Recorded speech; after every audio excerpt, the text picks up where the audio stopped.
எதிர்வரும் ஐசிசி ஒருநாள் கிரிக்கெட் உலகக்கோப்பை 2027 தொடருக்கு இதுவரை தகுதி பெற்ற அணியின் எவை என்பது குறித்து பார்ப்போம்.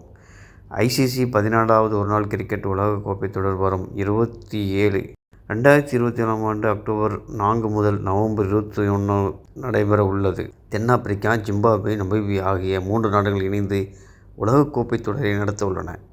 தென்னாப்பிரிக்காவில் 24 ஆண்டுக்கு பிறகு ஒருநாள் போட்டி உலகக்கோப்பை தொடர் நடைபெறவுள்ளன. இந்த தொடரில் மொத்தம் 14 அணிகள் பங்கேற்று விளையாட உள்ளன. இந்த தொடரில் சில மாற்றங்களை செய்துள்ளது ஐசிசி. அந்த வகையில் super series, group stage, super 7, அரையிறுதி, இறுதிப் போட்டி என 4 சுற்றுகளை கொண்டதாக நடத்த முடிவு செய்யப்பட்டுள்ளது. சூப்பர் சீரிஸ் 12, 13 மற்றும் 14 இடங்களில் உள்ள அணிகள் மோதும். இதில் வெற்றி பெறும் அணி குரூப் ஸ்டேஜில் இணையும். ரவுண்ட் ராபின் முறையில் குரூப் நடத்தப்படும். இதில் 12 அணிகள் பங்கேற்கும்.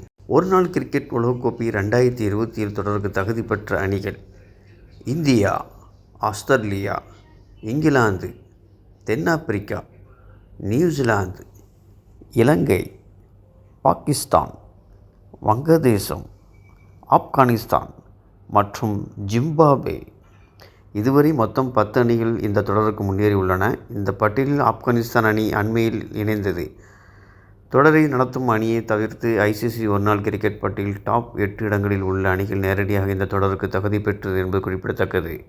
மீதமுள்ள 2 இடத்துக்கு 10 அணிகள் பங்கேற்று விளையாடும். தகுதி சுற்றில் வெற்றி பெறும் அணி மற்றும் சூப்பர் சீரிஸ் தொடரில் வெற்றி பெறும் அணி தகுதி பெறும். ஒரு நாள் கிரிக்கெட் உலகக்கோப்பை தொடரில் முன்னெடுக்கப்பட்டுள்ளன மாற்றங்கள் ரசிகர்கள், பார்வையாளர்கள் மத்தியில் வரவேற்பு கிடைக்கும் என எதிர்பார்க்கப்படுகிறது. வருகிற 2027 வேர்ல்டு கப் எந்த அணி அடிக்க வாய்ப்புள்ளது என்பதை கமெண்ட் பண்ணுங்கள்.